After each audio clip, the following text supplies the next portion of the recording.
Ahmed from Iraq has a very interesting question for Zakir Naik.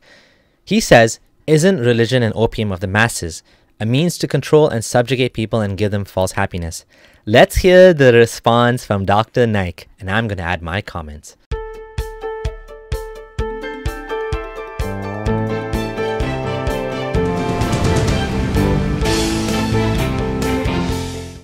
I'm Abdullah Samir. If you're new here, consider subscribing. I'm your friendly neighborhood ex-Muslim, creating videos on the topic of Islam and related issues from the lens of a former believer. I'm tearing down the apologetics and showing them for what they are: weak, flimsy arguments, a house of cards, a rotten core that falls apart with the light of scrutiny. Before I start, I honestly feel bad for Ahmed. It seems like he was really trying to understand, like he genuinely wants to believe, and he was hoping for Dr. Naik to save him from his doubts.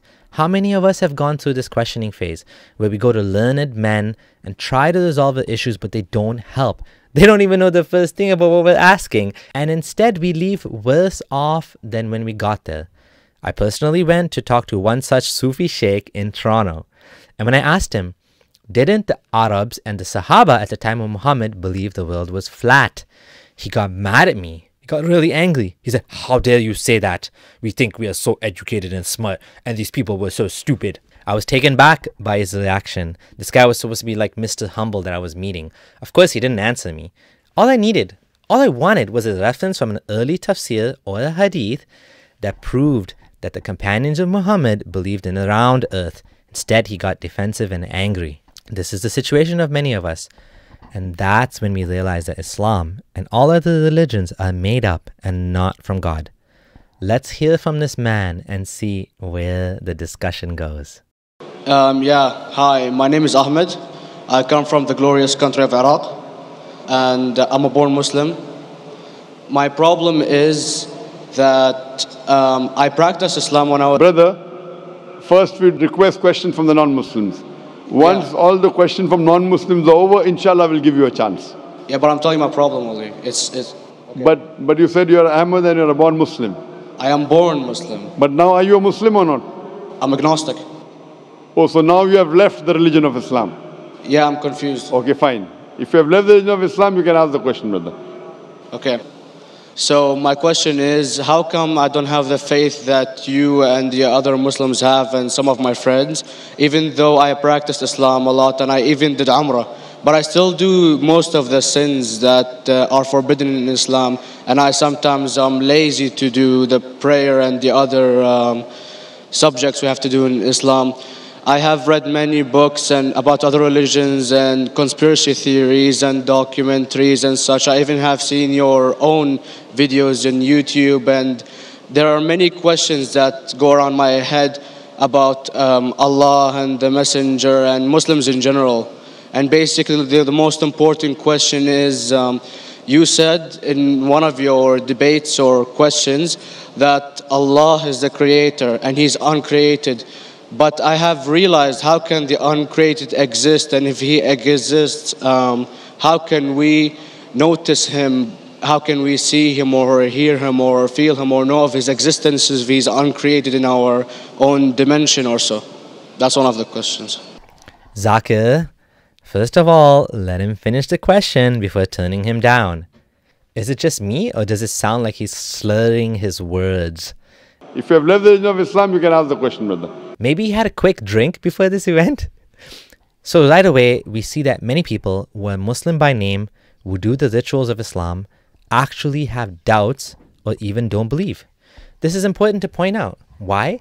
Because it shows we can't judge a book by its cover. We can't assume that just because someone is Muslim, they hold bad ideas or that they shouldn't be welcome into a society. We need to look at individuals as individuals and not be prejudiced based on what values we think they hold. It's also important to note that he's reading, watching, and learning. Obviously, conspiracy theories usually go too far and aren't a credible source of information, but kudos to him for learning. As for his question about Allah being uncreated and out of a dimension, I think what he meant was if Allah is outside of space-time, outside of our reality, how do we interact with Him? How do we know He exists? It's actually a good question, because none of us has ever spoken to Allah, heard Allah, or seen Allah.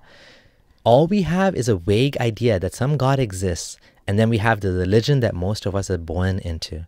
Then we have claims on top of it that God has a personality, that God hears us, that He spoke to many men, the last one being a man in the 7th century called Muhammad. Not just Muhammad, but He actually listens and answers to all prayers to this day. Millions, if not billions, of believers all over the world pray to this entity, petitioning Him to help them in their daily struggles, cure them of diseases, curse their enemies, and invite them to His paradise. Brother Ahmed said that he is a born Muslim. He comes from Iraq. He read the Quran, he read the books, but he commits many sins. He believes maybe sometimes he's agnostic and he's lazy for praying.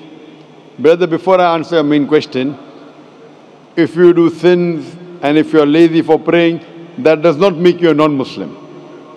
As long as you believe that praying is fard, sometimes you miss, it's a sin.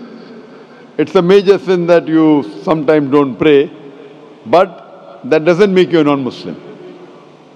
If you say praying is not required, then you're doing kufr. But if sometimes you do sin, sometimes minor sin, sometimes major sin, it is haram, it's forbidden, but that does not throw you outside the fold of Islam. There are sometimes waswasa of the shaitan asking you, you're a Muslim, but this is wrong in Islam, this is wrong. And it does deviate the person's mind. At that time, maybe your iman may be low. But these things should not make you consider that you're non-Muslim. Brother Zakir, you are the one who insisted on him explicitly stating his belief. I don't think he came here wanting to announce he's agnostic. Just that he wanted some help with this question. Why do you waste your time talking about silly things like the difference between believing prayer is not obligatory versus obligatory? He has doubts about God existing, and you're wasting your time trying to sound smart by discussing minutiae regarding praying? Regarding a question that I mentioned in my speech, and you're right, that Almighty God is the creator, but He Himself is uncreated. You ask the question, how can the uncreated, how can we see the uncreated, and how it's possible? Allah subhanahu wa ta'ala is Khaliq, is the creator. And by definition, He's uncreated. Because normally people say that when they try and prove in logic that everything has a creator, who created this table, the carpenter, from where he got, from the tree, who created the tree, so it goes back to Allah. So when many of the people try to convince an atheist, they try and say that everything has a creator, and then they get trapped when the atheist asked him who created Allah. So if you hear my tapes, I never go that way. I ask the atheist that how did you come to know about the universe? How did you come to know about the functioning of the stars, of the sun? And he says, and goes back, that the creator. So it's the vice versa. So if you know how to deal with logic, you don't trip over this problem with the atheist trap, the Muslims or the believers, by saying who created Allah. By definition, Allah is uncreated. And if you ask the question, who created Allah? If you have heard my tapes, I give the reply. That suppose a person comes and says that my brother John. Yeah, I know, I saw that, I heard that's funny, but I mean, how does he exist if he's uncreated? Not that is Allah. Yeah. That's the difference between you and Allah. How does he exist means he was existing. He doesn't have a beginning. You and I have a beginning, that's human being. So that's the difference between us and Allah. You can't say that Allah has to be like us. If Allah is like you and me, why should we worship Him? Zakir Naik is trying to explain that Allah is the first one to exist. Therefore, he's saying by definition, God is the first cause on which all other causes depend on. This is called the Kalam cosmological argument. It's a deductive argument, meaning based on logic, and assuming the premises are true, the conclusion has to be true. That's how deductive arguments work. The best way to deal with this is to sidestep the entire thing and admit that it is possible that the universe has a cause that is uncaused, but that doesn't mean that any religion is necessarily true. Too many debates are hung up on whether God exists or not. That's besides the point. What matters is, did this God communicate with humans? Did He send revelation? If he exists but did not send any revelation, this is called deism, and it makes God completely irrelevant. God only matters if he spoke to us. Otherwise, he is as irrelevant as an obscure moon in a distant galaxy on the other side of the universe. For the sake of argument, I would agree. It's possible that God exists. And then move on to the next point about why do you believe Islam to be true? Because this is what really matters. I see, but have you heard of the phenomenon, the Big Brother, used by various orders and political agendas to control the people and such by implementing it into multiple gods, and then later on it became a monotheistic religions all over the world to make it easier for Big the Brother, people to... sorry, I've never heard of the religion Big Brother. It's not a religion, it's like a theory, an idea, basically. For What does it say? Yes? What does this idea say? What does it say? Is that when you have a big brother, it's easier for you to live life. When you have someone watching you the whole time, understanding you the whole time, protecting you the whole time, being with you the whole time, and you can talk to him, although he never talks to you back, maybe in your dreams, due to your mind and such, it's easier for you to live. While a human who does not have a big brother and is not easily controlled into doing so and is having complete freedom is a danger for the major ruling powers and such. What does this say? I don't understand. Big Brother may be the Big Brother may not be the... What does it have to do with Islam and God? What does it have to do? Because basically Allah is watching you the whole time. So you want to say that Allah is like a Big Brother? Indeed, you use him for your protection so you won't be scared. You know what I mean? It's pretty funny that Zakir Naik had no idea what he's talking about. He had no idea what Ahmed was saying, and Ahmed had to try multiple times to try to get him to understand the idea that religion was made up to control people, that it is the opium of the masses. I wouldn't word it in the same way as Ahmed did, but it is very true that religion has this power. Religion has the power to unite people and control them. Emperor Constantine recognizes. Muhammad and his caliphs recognizes. Many political leaders throughout history recognize this fact. It's not a conspiracy. There's ample evidence for this. See, this is the hypothesis. Hypothesis. If you have heard, how do I convince an atheist? If you have heard my answer, that you said that you're agnostic, you're atheist. Yeah. So first thing I do to an atheist is I congratulate him. What? I congratulate him. Atheist tells me he does not believe in God like your theory of Big Brother. Yeah. And if you believe in that theory, I will ask you, first thing I do to the atheist, I congratulate him. You know why? Yeah, because they think and they don't follow what their parent does and such stuff like that. No. I congratulate him because he is not doing blind belief. The other people are doing blind belief. He is a Christian because father is a Christian. He is a Hindu because father is a Hindu. Most of the Muslims are Muslim because father is a Muslim. He is thinking. He says there is no God.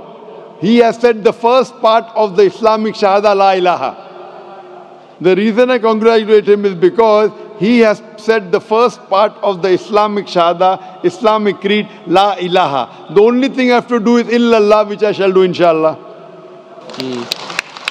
This is actually a good point from Zakir Naik, believe it or not. To those who have abandoned the previous position, those who converted to a different religion or who left the religion completely, or even adjusted their beliefs after contrary evidence came to them, they are demonstrating that they are willing to change their positions and are open-minded. This is a good sign. It doesn't mean there aren't dogmatic atheists out there. Of course there are. And they can be just as stubborn as the dogmatic believers. No doubt about it. We need to protect ourselves from becoming entrenched in a position without evidence. Always consider the possibility that we are wrong and be willing to adjust accordingly. What my answer? An atheist becomes an atheist because he believes in science, he believes in logic. Or I ask him that if an equipment is bought in front of him, which no one in the world has ever seen, and if the question is asked that who will be the first person who will be able to tell you the mechanism of this new equipment, what is the answer? Of course he's going to tell you the producer or the maker of this equipment. Creator, producer, maker. So when we ask him questions that how did this universe come into existence, he will talk about the Big Bang. This what we're going to talk is already mentioned in the Quran 1400 years ago in Surah Anbiya chapter number 21 verse number 30. Avalam yaral lazina kafaru anna samawati wal arda kanat ratkum fataknahuma. Do not the unbelievers see that the heavens and the earth were joined together and we clove them asunder. This what you came to know 50 years back, is mentioned in the Quran 1400 years ago. Who could have mentioned that? Well, in various civilizations in like 2000 or 5000 BC, before Islam came, or Christianity itself, there was various civilizations that are good in astronomy, and they know more about our solar system than we do now, sadly. Brother, your knowledge of science is little, not in-depth. I do agree. There are certain things which were known as hypotheses. For example, we came to know, we were proved that the earth was spherical in 1577. I know that in 6th century BC, there were Pythagoreans who believed that the earth was spherical. But the same Pythagoreans who believed the earth was spherical also believed that the earth was the center of the universe, which is wrong. You show me one civilization which believes 100% what the Quran has mentioned. I challenge you. What you say, so do you mean to say there was a person who said, okay, this civilization, out of 100 things, these 2 things are right. Out of 100 things, these 5 things are right. Out of this 100, and picked and chose. Who can do that? No one besides the Creator. Even if you know that there were 10 different civilizations, hundreds of civilizations, there is not a single civilization that you know in the past which knew 100% of science what we know today. So where is your logic? Where is your theory? I do know that certain things were hypotheses which were proved later on. But there is not a single civilization which knows everything what is mentioned in the Quran. So the answer goes back to the original question, who could have collected this in the Quran? Someone 1400 years back, could he do and say, okay, out of these 100 things, these 3 are right. Out of these 100 things, these 2 are right. Out of this, it's not possible. Mathematically, it's not possible. That was amazing when Ahmed pointed out that other civilizations did have a far more better advanced understanding than the Muslims of the time. The look on Zakir Naik's face was priceless. So you had to shift the argument from here's one example of something they shouldn't have known to look at all the particular things mentioned in the Quran. Nobody could have known that. This defense of Islam is so weak. First of all, it's an appeal to ignorance. We don't know how they knew, so it must have been Allah. Second of all, there were civilizations that knew far more. Zakir Naik was forced to admit that.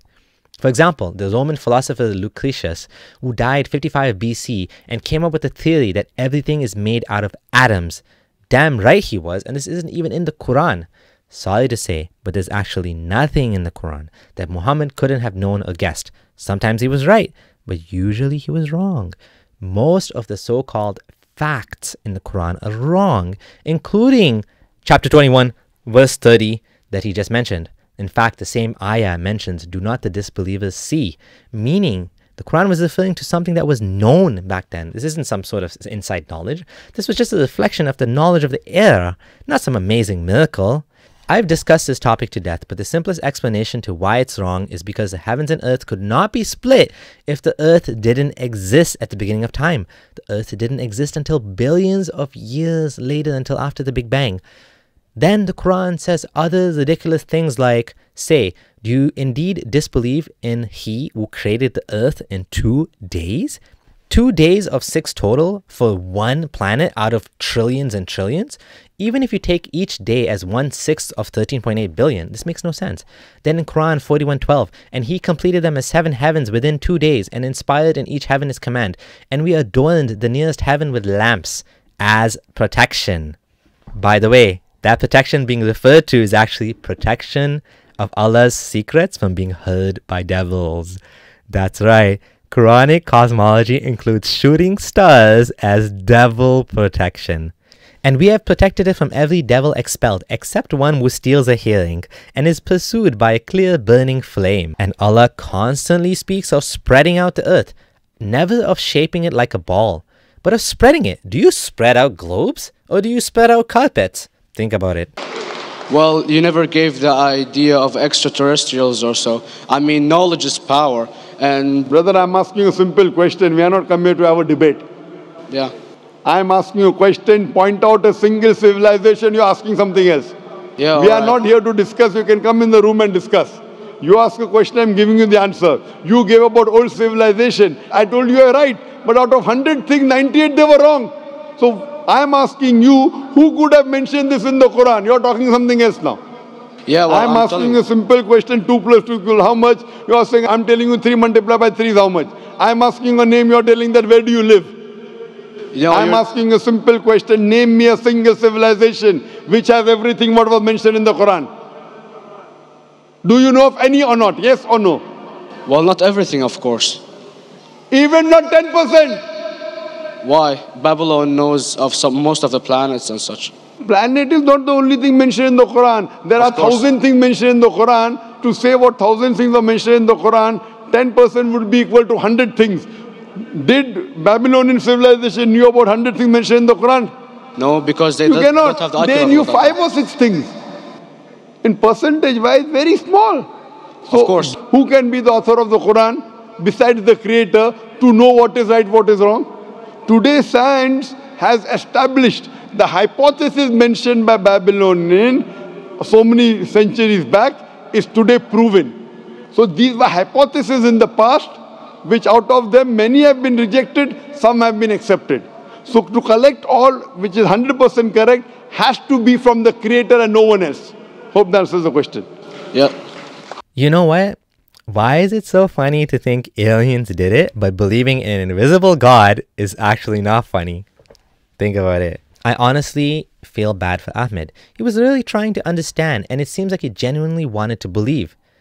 But Zakir Naik wasn't able to solve his doubts. He wasn't able to discuss with him at his level. Zakir Naik creates a situation where Ahmed can only answer one way. Was there any civilization that knew exactly what the Quran mentions? No, of course not. But many of them were far superior in knowledge in almost every manner. That doesn't mean they're from God. I've already discussed this to death. If this book was 100% correct without any contradiction and contained extra sensory knowledge that was impossible to know at the time, we would have a good reason to think something special happened here. But that's exactly the opposite of what we find in the Quran. Plain and simple, it contains precisely what we expect from a 7th century man: unsubstantiated creation myth. If God wanted to prove his communication was real, he wouldn't use a fallible method that liars can easily use to deceive people. He would send us an evidence of something that we wouldn't be able to explain away, like speaking to us in a language that no human can speak, yet we can understand it. That would be so easy for God. But instead he uses these foolish methods that liars and cons use. Yeah, right. Give me a break. Thanks for watching. Check out my support page below to help me with this project. And please subscribe if you're new here. Your support keeps the lights on. This is your friendly neighborhood ex-Muslim Abdullah Samir signing out.